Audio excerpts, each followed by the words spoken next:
Good evening. Welcome to the Rangers Rabble podcast. It is JD, and it's just switched us all again, William. Anyway, it's probably the way I put us back on. So, good evening, all. We are here tonight to do. There we go. To do best. Was that Martin Texas saying put him in the right corner?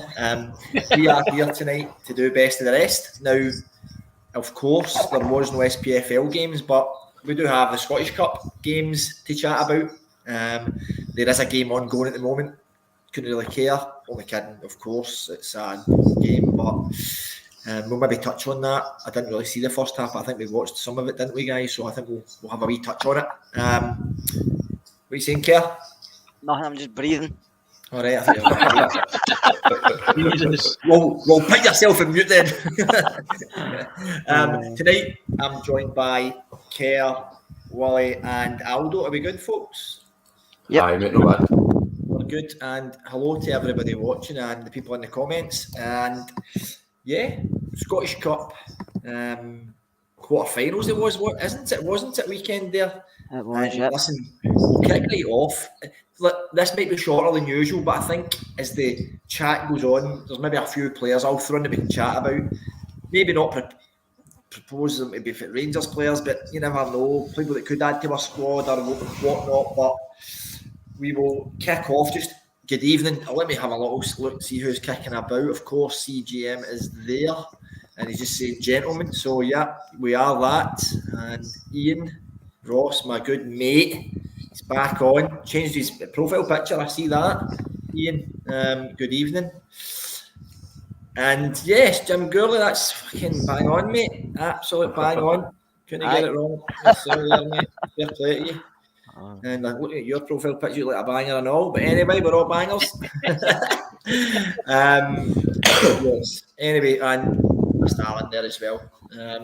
Evening, Alan. How you doing, mate? And yeah, good evening, Jason. Aldo, there's one of your mates saying all right.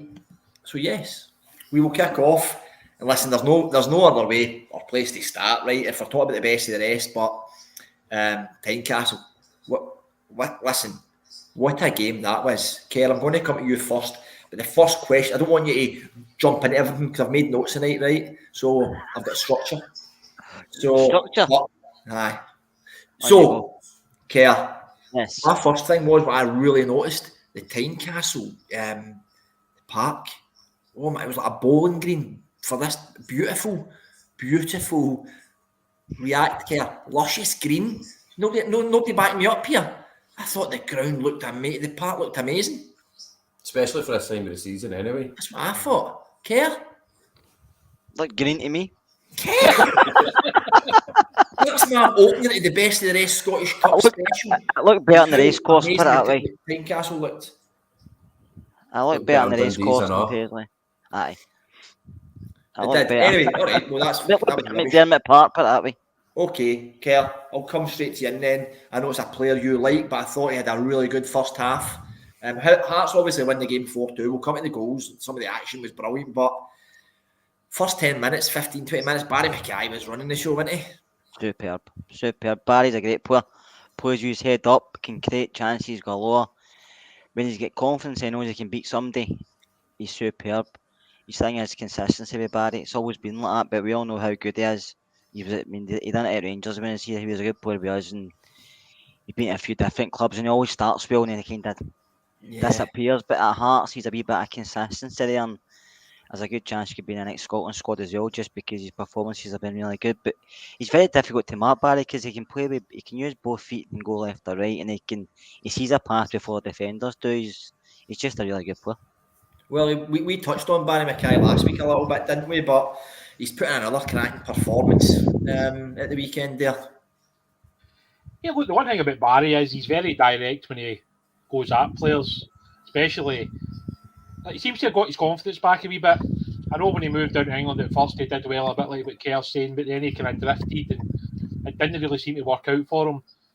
Somewhere like Tynecastle, the way that Hearts try and play, they do actually use the width of the pitch quite a bit.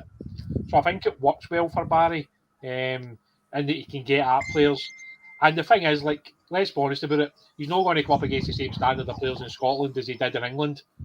So when he's playing at Hearts, he's probably got a little bit more time on the ball. He can take players on easier. He's got that extra burst of speed that not many others have got. And the one thing Barry probably needs to add to his game is more goals. You know, he does a lot of other things really well. Just to be adding a few of those. He's not selfish enough. He's not selfish enough, Ollie. That's his problem. I agree. Aldo, Hearts go up 1-0, and this is a player that me and Kerr and Jamie Curry had waxed lyrical about at the start of the season. Beningame, he'd started the season really, really well. We were talking about him probably in every week, saying he's probably a player that I would take at Ibrox most definitely, but Barry Mackay's involved. Beningame gets almost like a scrappy wee tap in, but is that a player you've been impressed with for Hearts, Aldo? Aye, I have actually, to be honest. With what I've seen him, not really seen too much of him, but with the highlights that I've seen, he's one of the key players. Him and Mackay, I would say. Yeah, he's kind of great, Glenn Kamara type player, that centre midfield care. He seems to have kind of had a bit of dip in form before Christmas, after Christmas, but he seems to have been playing a wee bit better again. I know this is probably his first full season really playing kind of topper level football, but he's starting to play a lot better again, isn't he? Yeah, he just does a job for Hearts, doesn't he? He's got a certain job to do there, and he does it really well. Him and the boy Cammy Devlin complement each other. They both can put in tackles. They both can just keep the ball moving, keep the ball. The goal he scored, to be fair, was quite poor defending by St Mirren, but he got himself in the score sheet. But he gets in there, but he gets in. He doesn't hide, and he covers it. He covers the whole pitch. He's all over the place, just trying to win the ball back or defend. He's a really good player for Hearts. To go to it, Kerr, that's why I'll come back to you, Kerr, because I know you've got your thoughts on Ben Woodburn, but that set goal and all was a cracker, man. It was like one-touch football, in, out, back in, and the boy Harden puts it in, which is an odd one because he's a defensive midfielder. But Ben Woodburn put a decent ball in, did he not? He did. It was really good one-touch play with Hearts, and it was they done it quite quickly, and it was fast-flowing attacking football. I thought Charles Dunn at Mirren, I think he's still looking for that ball at this moment in time. He was not where to be seen, was he? But no, it was a really good goal by Hearts, and after they went 2-0 up, you thought that's game over, but it wasn't to be. But no, they came out of the traps flying, didn't they? I was quite surprised the crowd wasn't as big as I thought it was going to be. I don't know if it was because it was a Saturday. Yeah. But I thought the crowd was quite poor. St Mirren had a big following there, but I thought there was a lot of space in the Hearts stands. I was surprised at that myself. William, it was a good goal, wasn't it? Cracking bit of build-up play, perfect finish. Yeah, look, I think it's the sort of goal that you would expect probably Rangers or Celtic to score, to be honest with you, with the quality of football. It was really good, quick, 1-2 touch football, and he put it away lovely as well. It was a really, really decent finish, to be fair to him. And I think at that point, if you're totally honest, Hearts are 2-0 up after about half an hour. You're probably thinking that game's over. You know, so I think it shows that St Mirren had a bit of character. I mean, even just looking back at Beningame a second, but this is a guy that's 23. He'd hung about Everton for a long time. He'd been out in loan, I think, twice. Hearts picked him up in the summer, basically when he was released. And it just shows you that there is good assets in England, especially at the under-23 level, that can come up here and sort of rejuvenate themselves. You know, he's come up here and had a really good season for Hearts, and I wouldn't be surprised if there was a couple of English clubs looking at him and maybe willing to pay a fee. And the fact is, also, Hearts have went back there and managed to pick up a loan signing in the guy Ellis Sims as well. Well, he's another one that's come in from Everton. I know it's only a loan, but I think what's interesting with him is the fact that Beringham's did well. You wonder if that's been like a kind of factor in why Everton have allowed Sims to go out on loan, because I think he was like one of the top under-23 players down in England in terms of his goal ratio. So it's interesting that, you know, he was allowed to go to Hearts. You wonder if that's off the back of the Beringham like free transfer move, and maybe that's a reason why we might see more of these transfers to Scottish clubs, because I think the English under-23 market is one that a lot more clubs could look at. You know, I think Everton's got a good rapport with Hearts because of Stephen Naismith. Well, I think because he's been at both clubs, and the director of football at Hearts used to be at Preston, but he's worked with the boys at Everton before. So I think, and then he watched. Yeah, you talking Gary Naismith, Kerr? No, Stephen Naismith was at Everton.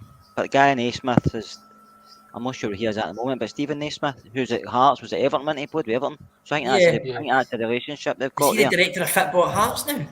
No, he's a coach, but He's director an of football academy at, coach. the director of football at Hearts, which used to be director of football at Preston, but I know he's got a lot of Joe under Savage 22 in it. players. Aye, Joe, aye. So no, he did a lot of under 23 names in his list, and Ellis Sims is one of them. I don't know if he'll ever get a game with him because I don't know if he'll break that into that team, but he's a big physical boy who'll score goals, as we've seen. He just lacks a bit of pace from me, but I don't know if it's.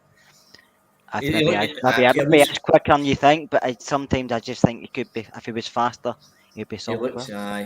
He does look a good player, certainly for this level anyway. For coming up to Scotland, he looks like he'll score. He looks like he's going to score goals.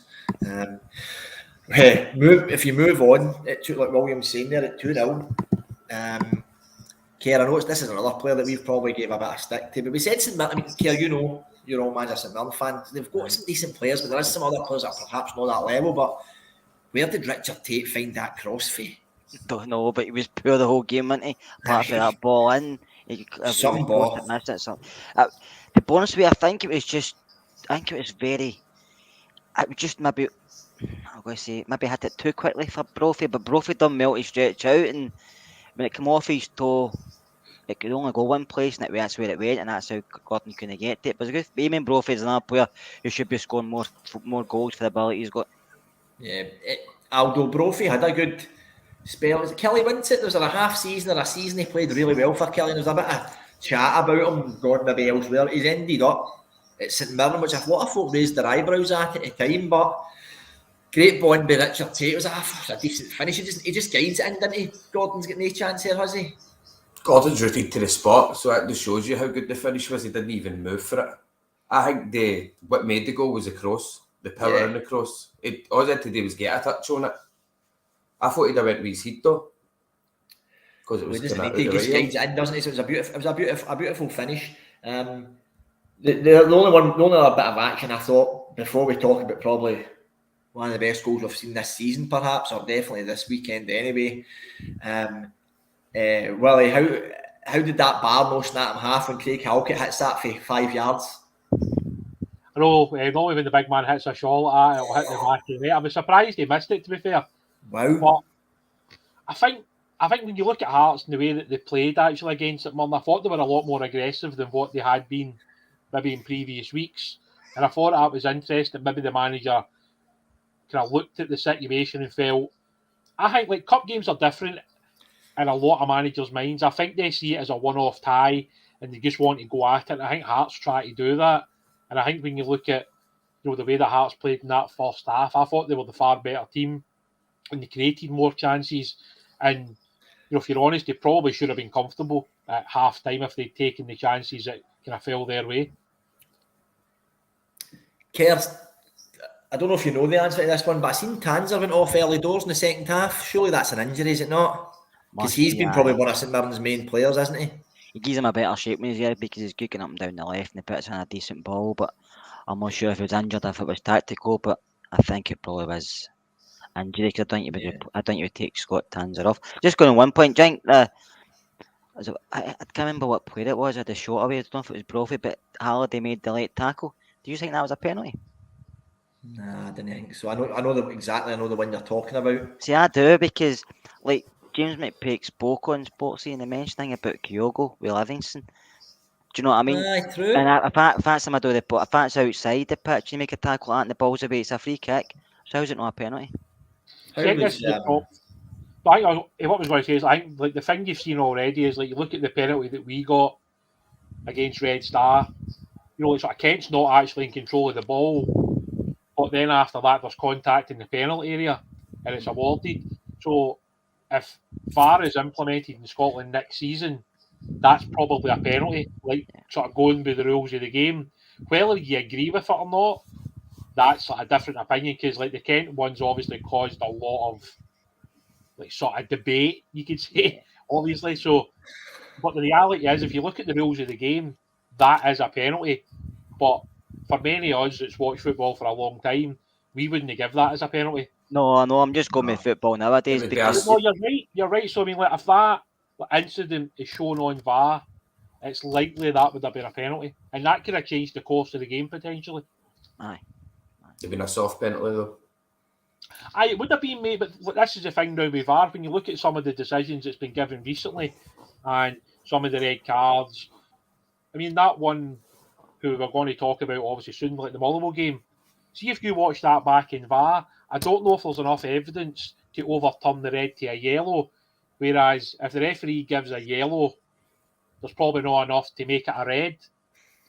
So this is the thing that, like, I think they need to come out and explain that fully, because it's got to be a decision that's 100% right. And to me, I don't agree with all the VAR decisions, but I do think if they'd looked at that one again, given what's been kind of like sort of given recently with VAR, I think they would have given a penalty for that. Yeah. I just want to pull up CGM's comment, because I think we probably can't talk about Hearts without even touching on Souttar. I know we'll talk about him all the time, but he wasn't playing. Is this a concern for MD? I think he just picked up a knee injury in the previous game, hadn't he? And I think he'd picked up a few other injuries. So he's just obviously missed out due to injury, but, you know, we sort of knew when we signed John Souttar, he had like an injury past. So I think the one thing we have to accept next season is John Souttar's not going to play a 38-game league season for Rangers, as well as playing European games and cup ties. No. You know, he's basically been brought in as a rotational player. I think that's like where John is going to be. But it would be really difficult to, you know, imagine John playing 40 or 50 games a season for Rangers. It just doesn't really seem like it's going to happen, to be honest with you. But the talk before these wee injuries was that he was going to be Connor Golson's replacement. Yeah. And now people are saying I don't think any club said that. I think that was that not just fans saying that? I don't think the club said it. But then if Goldson goes, surely is the direct replacement for Goldson, is he not? No, you need to get somebody else in. He's not going Who to is that Goldson replacement. Well, that's the thing. I think the big thing is, look, at the end of the day, a lot of the transfer talk is going to have to wait until the summer, because if we won the league, then there's money sitting there waiting to come in via the Champions League. If you finish second and you need to get through the qualifiers, there's no guarantees you make it through the qualifiers, as we've already seen this season. Yep. You know, but I mean, like, the only benefit right now for Gio is the longer that we stay in Europe, there's a chance his budget increases in the summer. Yeah. So to get by Dortmund has obviously surprised most people, let's be honest. If we can get by Red Star and play another game in Europe, and God knows what Rangers would charge for a last 8 game. You know what I mean? So, like, I mean, I don't know. The price of tank of fuel. The thing is, mate, I mean, like, I don't know, but like, I would imagine Rangers have made maybe £4 or £5 million for these last 2 European games, like, between them. So if Rangers then go and charge, say, £55-60 a ticket for a quarter final, you're talking upwards of £3 million just for gate receipts, and that doesn't include hospitality and all your sponsorship stuff, and then like your television money. So Gio's maybe sitting there thinking, if we can get through another round here, that's where the money could come to replace Goldson, or to possibly give him the contract that he's looking for. Well, exactly. CGM makes a good point, JD. Goldson plays 50 odd games a season, Souttar only plays maybe half of that. Yeah, aye, that's it, mate, exactly. And that's the thing, maybe you are bringing Souttar in, and it's a rotational thing. I think someone else had said that as well, and that's probably why. I think, see if the chances of us pulling in another Connor Golson playing 50 games a season is tough. I know we've got him and Tav that probably do it, but it's just a weird combination to be able to get 2 players like that. By the way, we digressed away from it. The reason I wanted to talk about Scott Tanner, because I've seen a tweet, I'm not going to say who put it out, I can't even remember, about the most crosses. Tav has done in this season 325 in the SPFL, and Scott Tanzer was second with 203. That's ahead of Jota, Calvin Ramsey, David Turnbull, Barry Mackay, Chris Cadden, Barisic. So, Ken, I know we've already touched on him, but that's a great bit of stat. I know stats don't mean much, but that's a big stat for a guy like Scott Tanzer. If our clubs are looking at him thinking, he's a guy that just gets the ball and gets in the box. I told you at the start of the season, didn't I? I was surprised he went to St Mirren because he offers so much going forward, and if he was at a club with maybe better strikers in their books, his assist record will up as well. Obviously, he's got him improve it for. I know they signed Curtis Main, but he's just a big lamppost, really, isn't he? Doesn't really move about. But no, he's a good player, Scott Tanser. I'm surprised when he left St John's, like I said, to go to St Mirren. But just one another thing, talking Hearts here. Don't know if you've seen it, but we were linked with Ross Wilson, supposed to like Stephen Kingsley. Don't know what you think of Stephen Kingsley. I know Stephen. I remember Stephen at Falkirk. He went down to Swansea. And then he's come back up the road to. He went a few loan spells and he came back up the road to Hearts. Stephen's a good player, but is he better than what we've got? Played with Hull City as well down there. I think I'm actually put him in my half-season team of the season. You did, aye. He's a really good. He can play left back or centre back, but is he any better than what we've got at this moment in time? Are we looking to bring in? Man. He does lack pace, doesn't he? I think he's decent, but I don't know if I would bring him to Rangers. Hilander's not pacey either, though. Yeah, isn't he just reads the game extremely well. I mean, different level here. He's got a better brain. I mean, I'm just looking at Souttar's. So this season, if the stats are right on this particular website, they're saying he's played 26 league games. His highest ever is 28, and that was in 2017, 2018. Since then, he's only played 21 season, 7 the next, and then I was like a handful of the season, like sort of previous to his best. So, like, I mean, it's clearly a concern that, I mean, like 26, 28 games is the best he's had in his entire career. You know, he's never played a whole league season. So that is obviously a worry. But Hearts knew that when they signed him for Dundee United, and we obviously knew that when we offered them a pre-contract. Yeah. So that's something that, you know, the medical team must be slightly comfortable with it, if you know what I mean. That the fact that they've, you know, passed a medical and that he's going to come in the summer. Okay, is it, me and William were talking about this last week, does he get a medical to sign a pre-contract, or is it like will he do the medical after the season and then the pre-contract gets him to that point, or is he signed and that's it? Because you know, still feel he's not signed officially until he's out of contract. He can sign a pre-contract to say Rangers have agreed to buy him or go there once his deal's over. But if he gets a bad injury, Rangers can say we don't want him anymore. Right, we weren't sure about that last week, so that's a good wee bit. But he gets his final medical at the end of his contract. So if it does, it might not. He'll probably get something through pre-contract. I don't know what, but at the end he'll get his full medical. So he's just hoping. But like Wally says, we know his history. So the club have known that anyway. It doesn't matter who signed him; they know his history. And I don't think we expect him to play every week. But I suppose he's a good enough player to come in on a rotation basis, because if somebody's injured or suspended, he's well capable to step in their place, or even to play maybe a game every week. But I don't think he could play Thursday, Sunday, or Wednesday, Saturday, whatever. I don't think he could do that every week. Aldo, see, reflecting back on it, are you happy with that, the signing of Souttar? Aye. Because I actually thought he would have came in for the replacement for Goldson, so I was up for it. But knowing that he's been injured now, I didn't know he was injured there. So that is concerning. The worry is, I know, they said it was an injury, but that's what Chris Stewart's saying there, that Halliday let slip on open goal, that they said it was his Achilles again, which doesn't sound good. But I think the manager came out and actually said that wasn't the case, that he took a bang on the side of his knee and he would only miss a game or two. Interesting. I know, I mean, clearly, I don't know why Halliday would say one thing when it was something else. If it is the Achilles, then clearly that changes a lot, because that's, I think, his two biggest injuries have been his Achilles. But he's also, I think, done his ACL back in his Dundee United days. And the thing is, he's only 25, so he's had some pretty serious injuries already.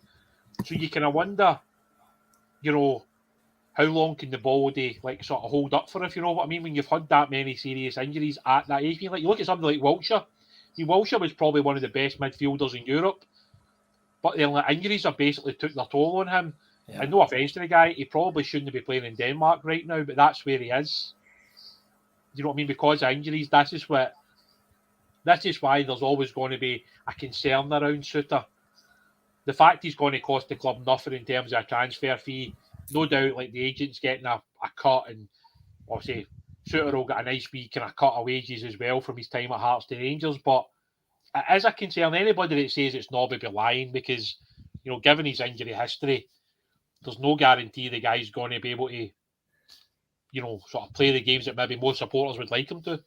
And I think as a crowd of support, I think we're getting a bit frustrated by great or good players been out for a while and stuff like that. Yeah. And listen, I've got no issues. I think John Souttar's a crack. We've watched every game. He's outstanding. He's head and shoulders probably the best centre half out with the Old Firm this season. No bother. So for me, I wouldn't have a worry with him coming to play. It's just whether he can stay fit or not. Okay, let's just go to the St Mirren. Try and get themselves back. They get themselves back in the game. They go 2 each. Some hit, is it not? Yeah. What a hit. We know Connor Ronan's done a couple of goals this season, he's hit for distance, but this one, I thought at first I seen it, he's not meant that, but he actually did, and Greg Gordon just watched it, didn't he? But that's what he's got in his locker, Connor Ronan. That's what he's. I mean, he can be like, you can watch him in a game with St Mirren, and he's like, he's not really involved, but then the ball just drops to him, and he's like, I'm going to hit this, and he hits it, and I mean, it's up there with goal of the season, isn't it? Even at this time, because there's not going to be many people score a better goal than that, no matter who it is. Another William, Craig Gordon's rooted to the spot again, but I don't think he's not expecting it, is he? I don't think any goalkeeper in the world saving that, mate, to be honest. I mean, for a start, you're not expecting him to hit it from the angle he's at. You're not really expecting the ball to curve the way that it goes as well. I mean, it's just one of the best strikes you'll see. It's a phenomenal strike. And yet again, he's another one of these guys we're talking about. I mean, he's 24, but he's been like sort of hanging about clubs now for quite a while. And this is kind of like sort of one of the issues you've got down in England, where like guys will go out and loan and go out and loan and go out and loan, but like they don't really ever seem to go anywhere, if you know what I mean. Like, whereas this loan spell at St Mirren really seems to have helped them push on to the next level. And you would imagine now that there's talk about him becoming a full international with Ireland will mean that there'll be clubs sniffing round about him. Yeah. And I think you would have to say, when you look at somebody like Jim Goodwin and the job he's done at St Mirren before moving to Aberdeen, he had a very good, sort of way of bringing in these young Irish guys. Like McGrath is a really nice pickup. And he's obviously moved on. Was it Wigan? Was it he ended up signing for? Right, Wigan, yeah. Wigan. And obviously, like, they picked up this lad as well, who I think's on loan to like Wolves under 23s. I mean, They've also got Conor McCarthy there they picked up for that, but he's not signing a new deal, so they don't give him a game. Even though he's under contract to win the season, they only play him because he's refused to sign a new deal. See that? What that man out, and then that's doesn't St Mirren as well. sense. It doesn't make sense. No a club like St Mirren who are having to get the best defenders anyway. It's like cutting their nose off to spite their face, Kelly. Or you're not playing because you're not.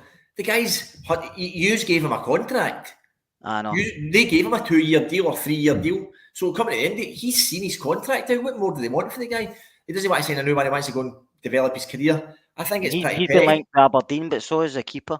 Jack Alnick been linked to Aberdeen. So I don't know if Goodwin's going to come back. Jack, look, at the end of the day, I think when Jack left Rangers, I don't think too many people foreseen him moving to St Mirren. Jack's a good goalie, by the way. Yeah, it's a good goalie, and I think, yet again, I think that shows you how good a manager Jim Goodwin is. That, he added some really good quality players at that point. When he added Brophy on a pre-contract, and then obviously Kelly let him kind of go and loan before his contract had ran out, and then they got Alnwick, they got McGrath, they've managed to bring in some good loans. I think it's a good sign. Whether we like it or not, but he's went to Aberdeen and he's probably going to bring in the same kind of players, if you know what I mean. He's going to look at the markets that he knows, which is, a lot of the under-23 teams down in England, and he'll look at the League of Ireland because he knows these players and he knows you'll get the best out of them. And when you look at how St Mirren did with Goodwin in the league and the cup, I think you would have to say that he done a great job. Yeah, I think the recruitment he did do was, and that that may have been perhaps one of the wee things that Aberdeen are thinking. Well, he's obviously got an eye for a player, and he's got a few links. Maybe that's what kind of got him the job.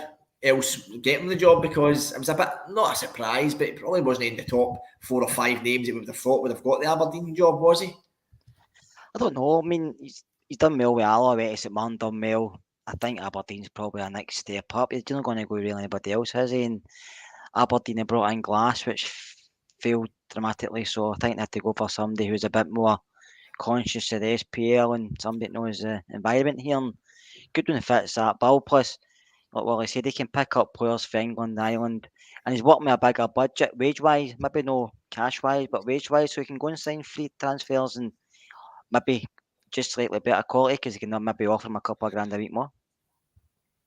To each it was at that point after Ronan's goal. But I was just looking at Ronan there. I think COVID ruined a loan move to Grasshoppers last season. He get loaned to Grasshoppers, which a great move for a young guy, but finds himself in Paisley care.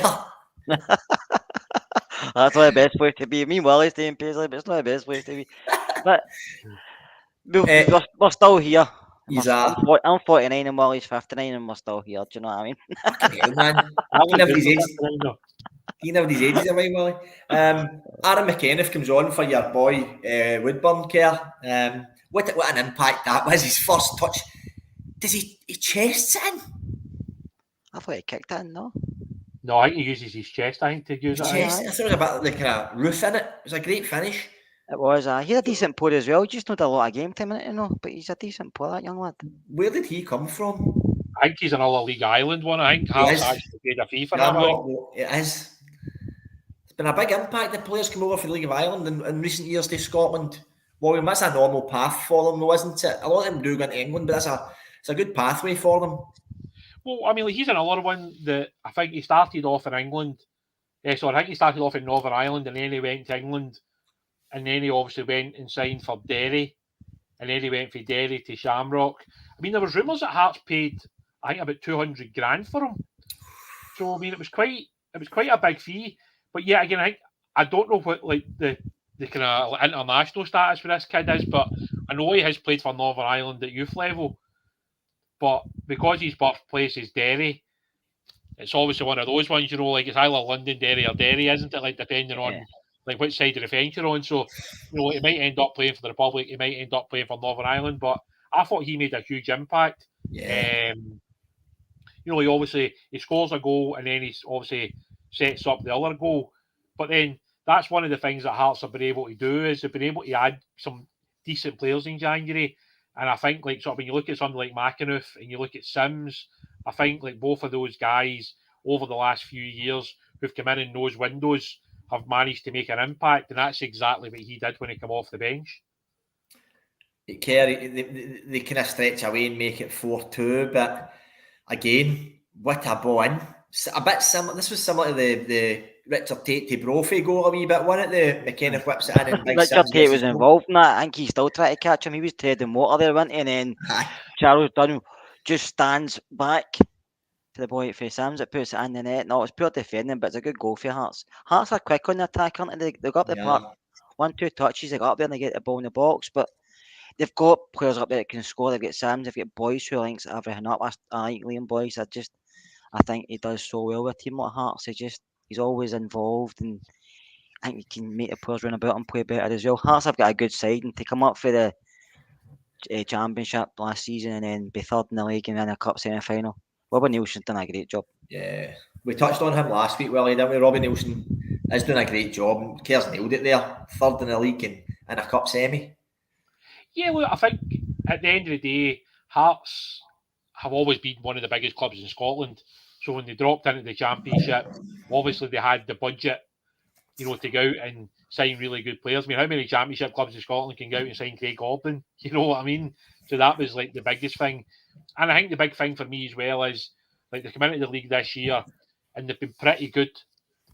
You know, they've shown a good level of consistency overall. I know they went through a wee spell where they kind of struggled to score goals, I think it was. But, you know, overall, to be in third position is exceptional, given that I think most people felt that Hibs were maybe a bit stronger than them in terms of maybe their starting 11.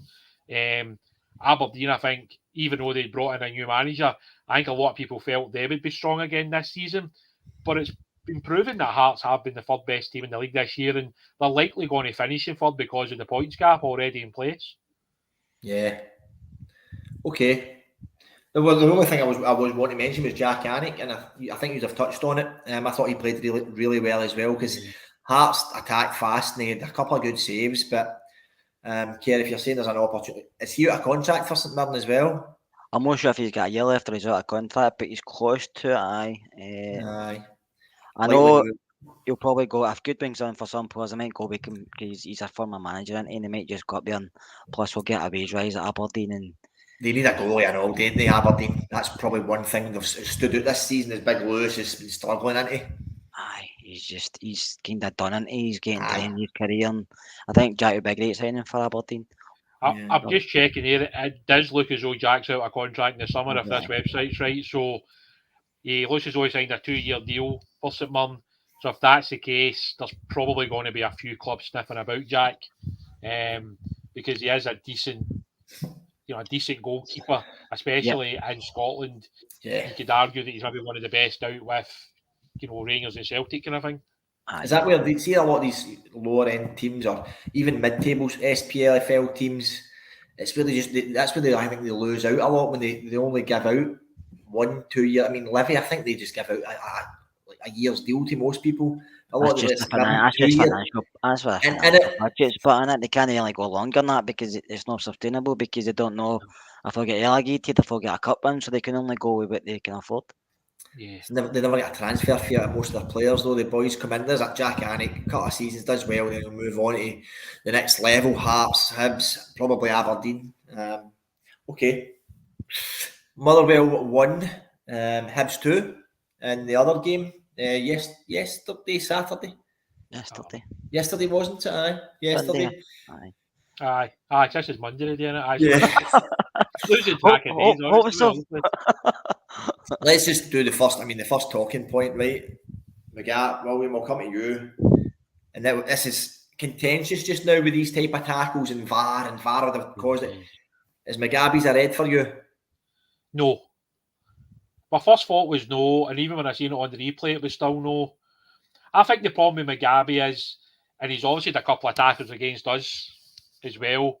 I think because he's such a big man, see when he gets into the tackle, it looks like he's really going to hurt somebody, and I don't think that's what he was trying to do. To me, it's a yellow card, but yet again, as we kind of spoke about a few times, if the referee gives a red, then VAR's not going to overturn that. And if it's a yellow, I don't see VAR overturning it to a red, if that makes sense, kind of thing. So, and I think that's where we are. It's one of those decisions, depending on who the referee is, that's either a yellow or a red.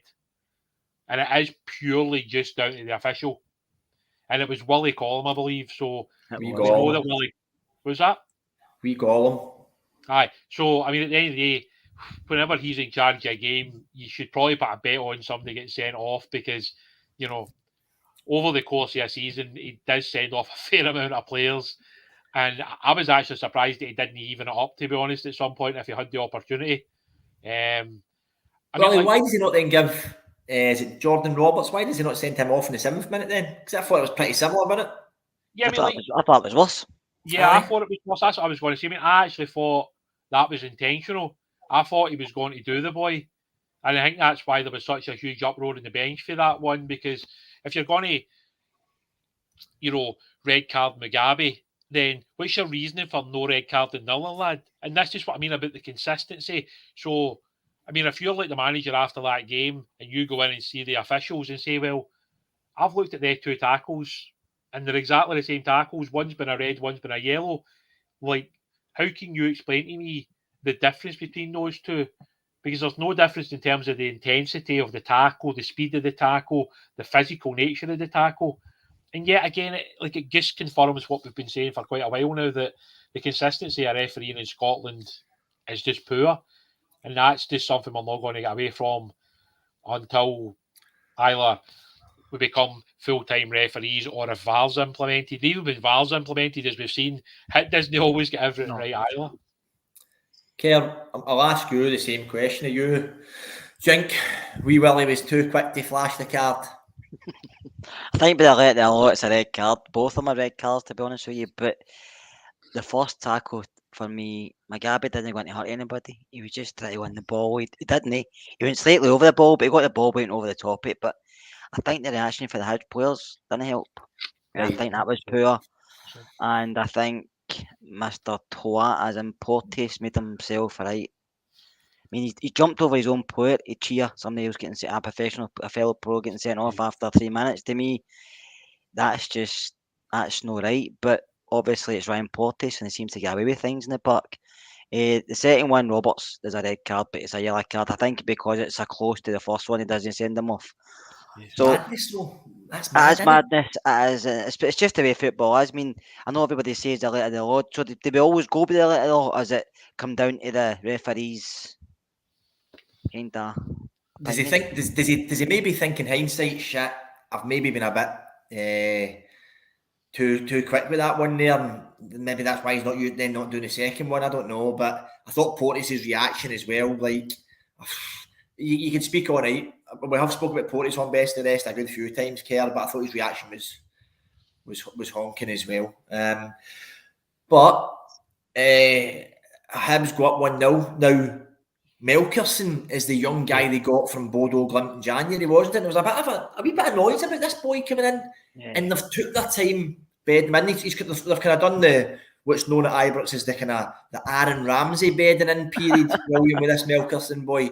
But first thing, great ball by that Jasper, and a tidy finish from the young guy.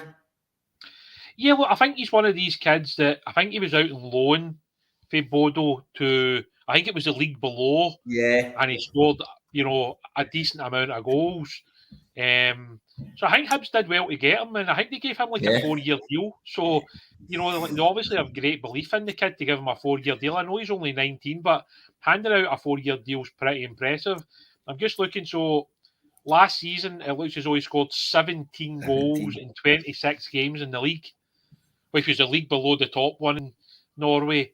But, I mean, even at that, that's a hell of a sort of return, you know what I mean? So I think he's one of these guys that Hibs are going to add to their new kind of B team. I think they're going to have next season. But the fact he came in and scored the 2 goals when Nisbet been out, I think you've got to keep playing the kid. I mean, he took both his chances really, really well. His header was brilliant. Even the second one, mate, where he shows a bit of composure, he's going through the goalkeeper. A lot of young strikers maybe panic in that situation, but he's stone cold. And maybe that's just due to the fact that he'd scored so many goals the previous season and he's just got a lot of confidence. But he took that absolutely lovely, to be fair. And yeah, I mean, he looks a nice find for Hibs, especially with Nisbet, who looks as though he's going about for pretty much the rest of this year, if it's accurate that he's out for 79 months, which is terrible for the kid because, it wasn't that long ago that Birmingham were quoted to be paying £3 or £4 million for him, and he was going to maybe get a financial pay packet that was going to secure him for the rest of his life. 3.2 they offered and they get knocked back. It's mad, Kerr, isn't it? Like, see, to be fair, I don't think Kevin Nisbet ever recovered from that deal not being allowed to happen, to be fair, because his form just totally dipped. And that's the kind of, you don't know if these clubs have got enough support for young guys like that because, you're no gone, that's fine. But for his own well-being, his head must have been all over the place. Now he's got a bad injury, leaves his season. You don't know where he could end up or what happens with his career going forward. No, he signs for Birmingham, he's made for life, isn't he? 100%. He stays at Hibs and he gets a bad injury like that. He's thinking, am I going to be back at Dunfermline soon? But you never know. But the goals that boy scored are 2 good goals. The one he scored with his foot was like the ball came through him. I don't know if was it for Jasper the ball came through? It was Jasper's assist on both of them, Kerr. Jasper's a good player as well. I have to say, I've watched him a few times. He's decent, but his first touch, Mikkelson's first touch, sets up for himself to put it by a goalie. And no, but he was highly rated, Willie, before he came to Hibs. There was a few teams watching him, but Hibs for some reason managed to get him, which I'm not sure why they got him, but he was highly rated. But if he continues, I like to look at him. It's the first time I've seen him, I have to say. But sometimes you just watch a guy and you think he's got something, but the way he took his goals, he knows how to finish, doesn't he? He did. He took them lovely. Listen, I'm conscious that we're doing this live, and I think the Celtic game just finished 3-0 to Celtic, but the draw's on, so... The draw's on shortly, aye. You want to just keep a wee eye on it, Kerr, if you want. We can do our live. I've got Sky Sports on. I'm not get Premier Sports on because I don't subscribe to it. Okay, we move on. Just by the goal for Motherwell was the goal with the chest. Was it boy Elford? Effort it was. Aye, Effort. Decent wee finish with the chest, Willie, wasn't it? Made it 2-1. I think one of the biggest things was that at that point of the game, it looked like it was just going to be a comfortable Hibs win, didn't it? It looked like it could have maybe been 3 or 4 or 5. So fair play to Motherwell. You know, they showed a bit of character to actually fight back and to stay in the game. And the boy took his finish well. And yet again, I think, like, look at the manager. He obviously knows the English market extremely well, and they've managed to pick up some decent players over the season. And I think if that game's 11 against 11, Motherwell would have fancied their chances of beating Hibs in that game. But when you get a player sent off after, what was it, like a minute? You know, I mean, he's basically, like, Motherwell have basically played an entire game of football with 10 men. So to actually still be in the match, it's actually really impressive what Motherwell did. And I think that shows you that under the manager, they do have a wee bit of character about them.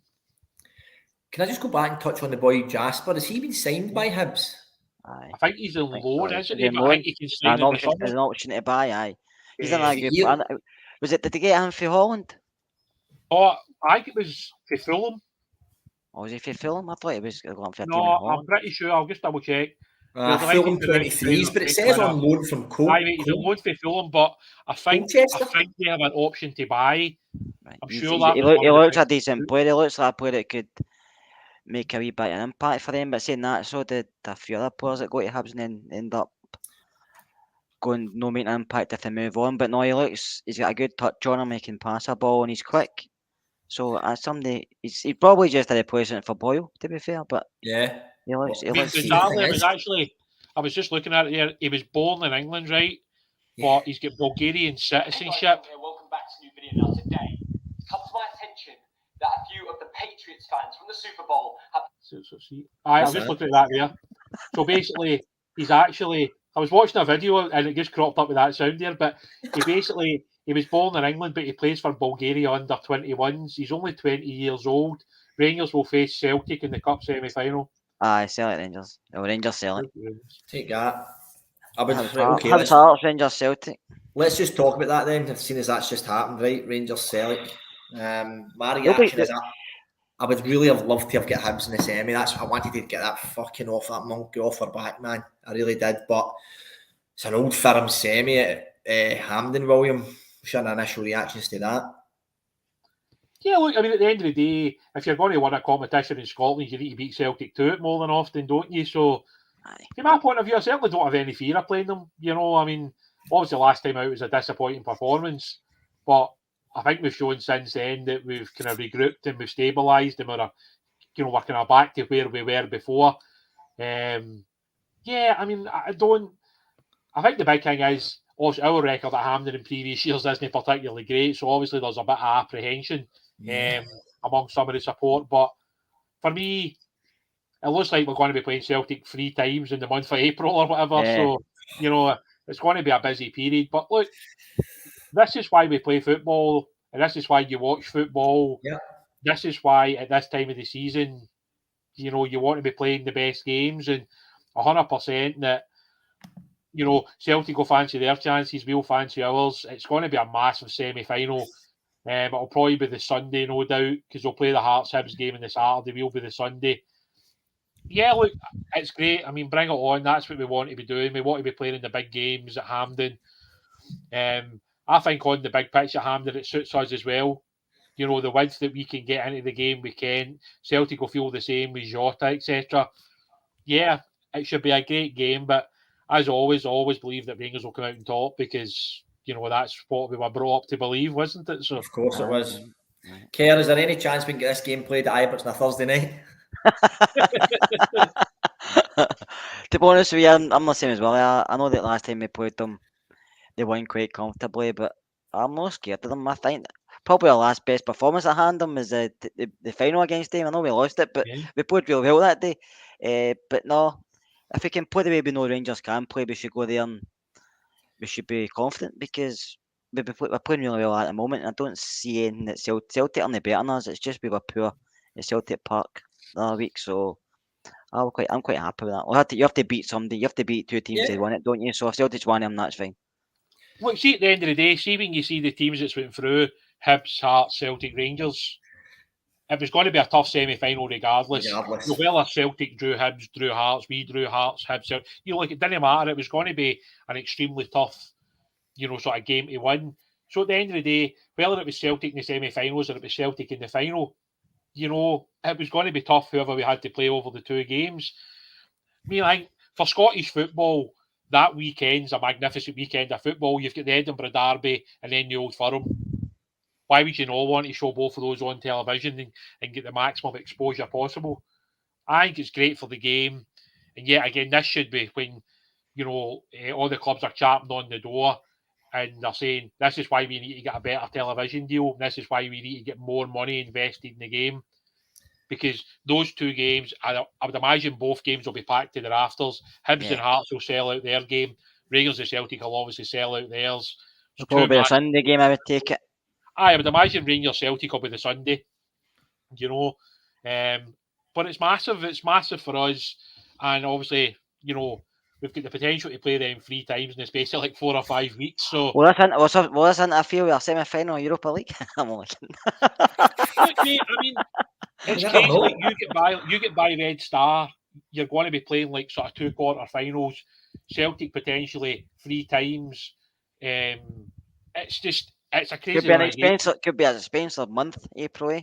Could be an expensive month. But then at the end of the day, like, see if you want to be successful and you want to play in all the cup finals, it's always going to be an expensive season. That's what we want to be playing these games.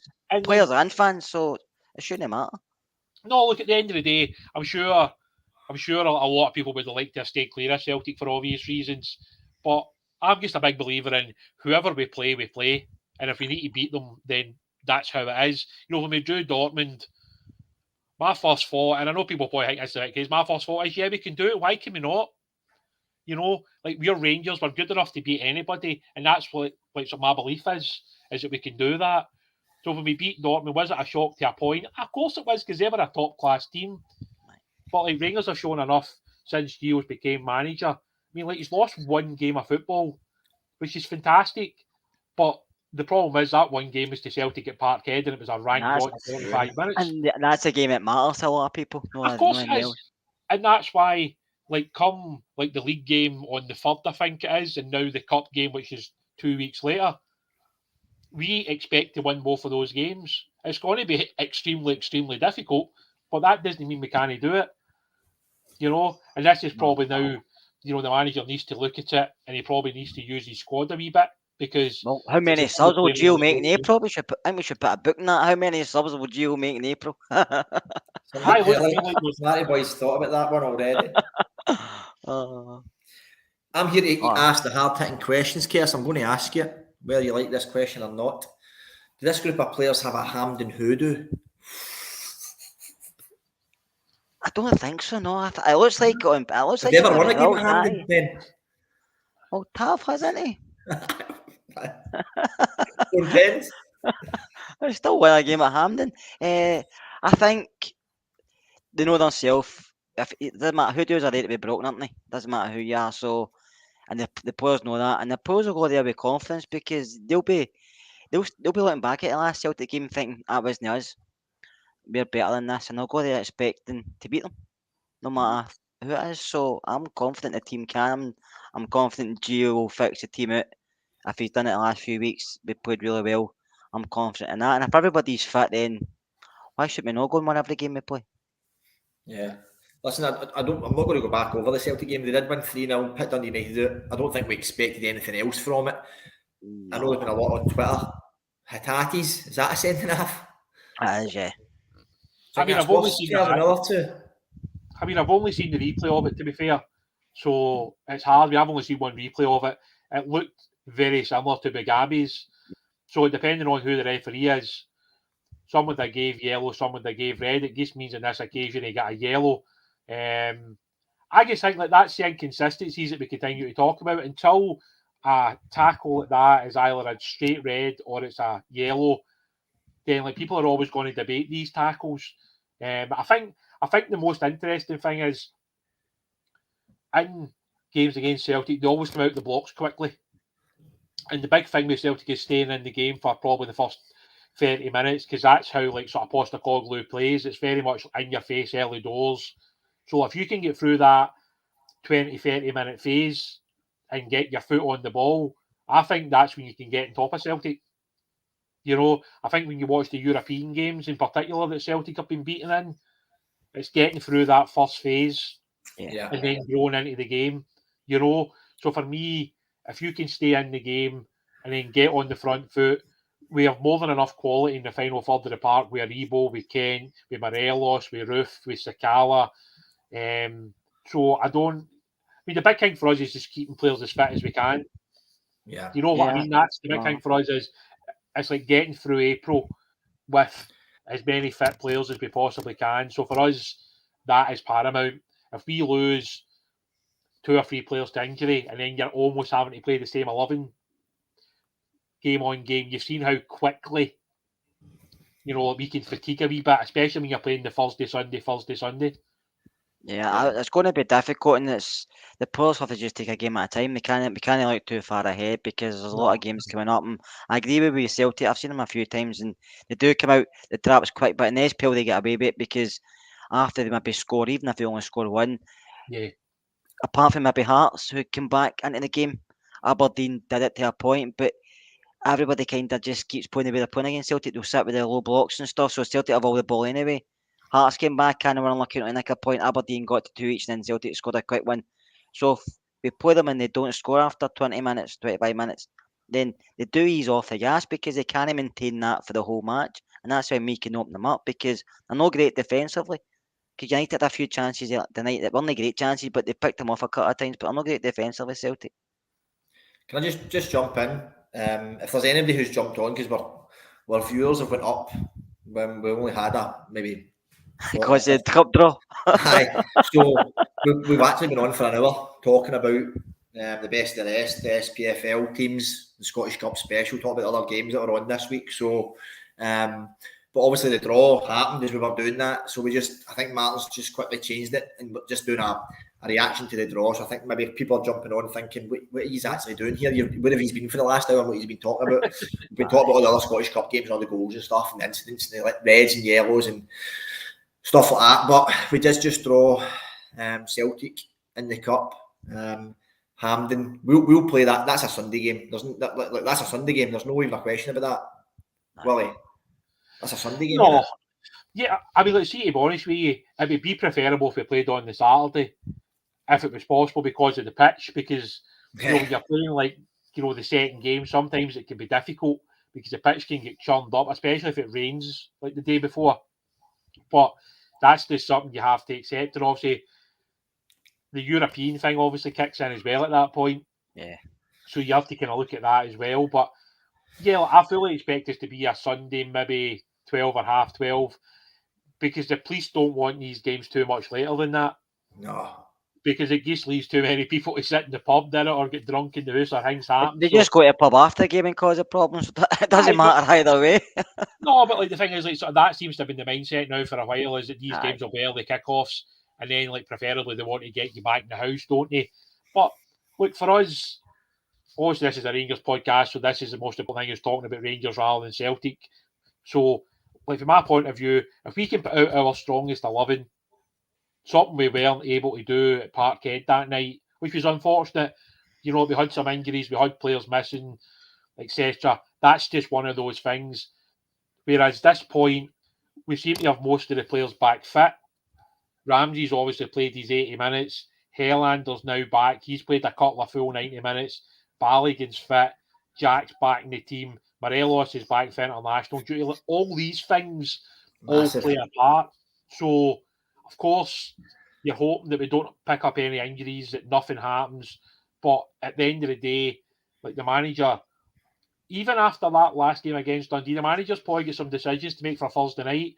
Sands had a really good game, so he has to be in the manager's thoughts.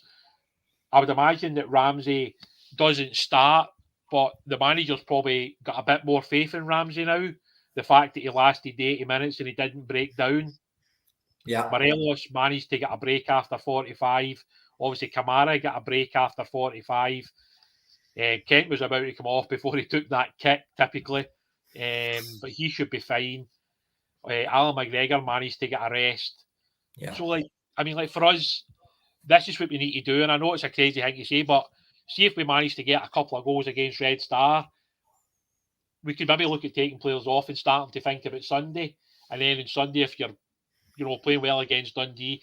Get players off as early as possible. I know we kind of laugh about Gio and his substitutions. I mean, it's became a bit of a thing into it in social media, but the manager 100% needs to take players off whenever we're in a position of comfort. Yeah. You know what I mean? If it's 60 minutes against Red Star and we're winning, say 1-0 or 2-1, we shouldn't lose the game for that point. So let's get guys off. Let's get guys, iced up. Let's get them back on the plane. Let's get back to Glasgow. Same with the Dundee game. I mean, if Dundee play the same way in the Cup as they do in the league on Sunday, we should be looking to win that game comfortably again. Get the players off the pitch as soon as we can. Get them rest and recuperated ahead in the next game because, April and May is going to be a mental period by the looks of it. Kerr, see after Saturday, Sunday, sorry. See after yesterday. Aye. Do you think that's maybe going to instill a wee bit more confidence in Gio with squad players? Just little things like Sands coming in. I mean, 6 or 7 out of 10, done really well, filled the hole, nice footballer. And then even the versatility of Kamara being able to play a wee bit further forward adds another wee dimension to it. Then getting all these, sure, Jenky's getting a bit more confident in all these other players. He should be. He's getting to know the players better, isn't he? He's been here a while now. He's getting to watch them under. They've not had a lot of training session because of Europe and stuff, but he played a lot of football. He's getting more training with them, so he's starting to realise what the players offer. You see it with Kamara. He's kind of moved him up the field a bit, which actually has worked, to be fair. Yeah, and Glenn put in a shift up there, and he's brought in Lundstrom for the cold, which you've mentioned before, which is worked perfectly with Ryan Jack, and even Lundstrom getting back into the back three works perfectly. So you don't know if you play Lundstrom in the back three Wednesday, play Sands with Jack and Kamara up if he wants to protect it, but still go for it and just go with the 2 fullbacks. So he could do that.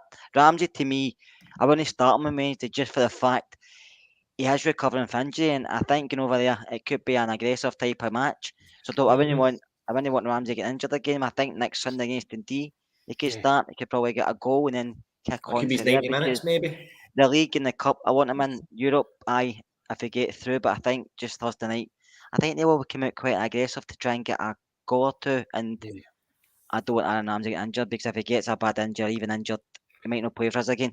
So I don't want that to happen. So I think Gio will be clever on Thursday. I think, to be honest with European football suits Gio. I think he's still finding his way in the SPL, as you've seen with some performances. But not just him. I think the players suit European football.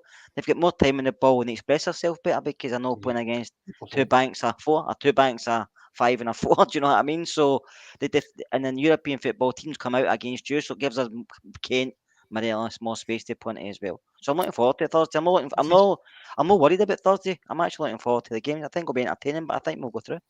Yeah. See, one of the good things we've just talked about there in that last 5 minutes is the manager's now got options. Do you know what I mean? Like for a period there, like obviously Arfield was out, Jack was out, Davis was out, Lundstrom was probably better hanging the washing out the back door because he was nowhere near the starting 11. You know what I mean? Whereas now you've got serious options in there, and the manager likes moving Glenn higher up the park. I mean, I don't think we've ever seen Glenn Kamara play that high up the park under Gerrard at any time. So, like, to see him do that under Gio is quite different. I thought on Sunday, Willie, sorry, the thing he'd done, it was a long ball for Goldson, and Kamara just first touch back to Morelos, who should have maybe done better, but it's just he's quite thinking, Kamara. He's starting to use his brain more. Yeah. Instead of just going side to side, he's now developing a full football. He's not just like defensively, he can play defensively or offensively. Do you know I've always said that about Glenn, that technically one of our best players, but he always likes to just sit there and play it safe. See, put him forward. See, even maybe if he doesn't leave or whatever, in 6 months' time, that could be what a weapon he could be for you. I think a bit of a chance, don't he? So he's No, I think the big thing for me as well, like you see, like the impact of the players that come off the bench. I know, like sort of McCann and Lowry. I don't know how many minutes he'll get between now and the end of the season, but the manager shouldn't have any fear about putting those 2 young guys back in the team if required. And I think that's where the club's going to have to go in the coming years, whether it's in the Champions League or it's in the Europa League. You know, at the end of the year, Alex is a player who has got the ability to create and score goals. Alex is the sort of player who isn't scared to run straight at defenders, to take players on. He'll try tricks that maybe don't always work, and he'll try that trick again and it will work. but that's Alex, and that's the kind of player that you want in the first team. So, like, obviously, from my point of view, I want Alex to be in the first team. If he's not, hopefully, we can see him on Saturday for the B team. We got some good news today about the B team. It looks as though we're going to get press access, all being well. So, amazing. I think Martin's going to be in place. Probably annoying everybody, no doubt. We'll not get back in if Martin goes. I know. I was maybe going to put that to a vote to see if we actually wanted Martin to get anywhere near that, to be honest. But that's another story for another day.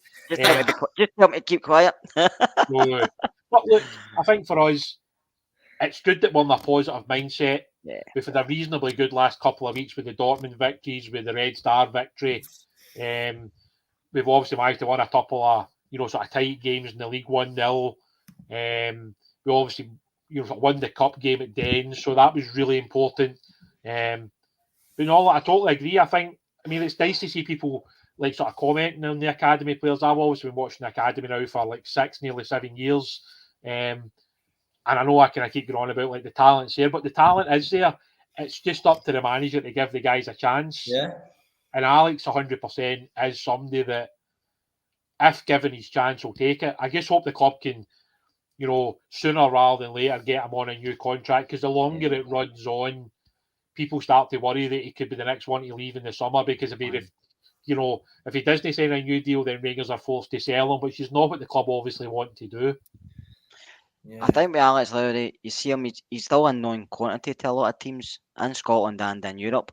So if he does get a chance, defenders will know what to expect from him, which is maybe different if they're facing Kent, Morelos, because they maybe watched him and stepped up them. Alex had totally different options, so the manager shouldn't have been a fair final in there, because he has composure, like a few people have mentioned. He does take risks, but I like that in a player, because sometimes it doesn't come off, but it means you're willing to play that ball through, try and play between the lines. You don't always want to play safe, because putting it forward, you create chances to get goals. So Alex does that, and you're seeing me. I know it was Sunday coming as a sub, but his first touches, he sets up a goal, because he just played the ball perfectly to fashion who finished. So no, I think he's got a big future ahead of him, and hopefully it's with Rangers. It's the timing. I was going to say, JD, but it's the timing of the pass, JD, isn't it? Yeah. I mean, it's perfect. It's like, it wasn't one step too early or one step too late. It was just bang on the money. That's what I was going to say. It seems to be like, it was easy. MD could have done that. It's not as easy as that. Alex Lowry's in the right position, and the way he's passed, the timing he's passed was perfect. So, big future ahead. Listen, I would have no doubts or no problems with Alex Lowry getting in and playing number 10 against Dundee. No bother at all. Anyway, I think we've been on for an hour and 7 minutes. I think we'll leave it there. Well, I don't even know if you've had your dinner yet. No. He's after you in a fun one. Right. I've been at the house since 11:30. I get home at 8:30, and then I come onto this podcast. I wasn't. See when you said dedication, Wally. See when he said, "I'll jump on if he's needing it." I was like, "No, the poor guy's just in for his work. Just let him go." And then Martin's like, "Yes, William, email sent." I know, that's because he's not done a podcast for about 3 days. That's it. Martin, you're out the press access. JD's in. Martin just wants a big gig, doesn't he? Aye, the free food. Brilliant. Anyway, we'll leave it there, folks. I just want to thank everybody in the comments. That was a good one. Listen, I know the best of the rest isn't for everybody's taste. However, we commit to doing it. We will always speak about the other teams on this channel and on this series. We've had some good laughs doing it throughout on the Patreon stuff, Kel, so we'll keep doing it. We'll try and tone it down a wee bit for the masses, so I don't think we could maybe get away with some of the stuff. I think it's good to talk about other teams, JD, because we're playing them, aren't we? So it's good to see them, and we're not going to try and speak through blue tinted glasses. Sometimes we will, but we have to be kind of fair and give players a bit of credit when they play against each other. Depending on the team, depending on the players, you know what I mean? Not Ryan Porteous. Absolutely, there's no credit here at all. Anyway, we'll leave it on that note, and we will just say good night. We are back tomorrow, the midweek pod, where we're going to have a good full preview of the Red Star game coming Thursday. So thanks everybody. See you later on.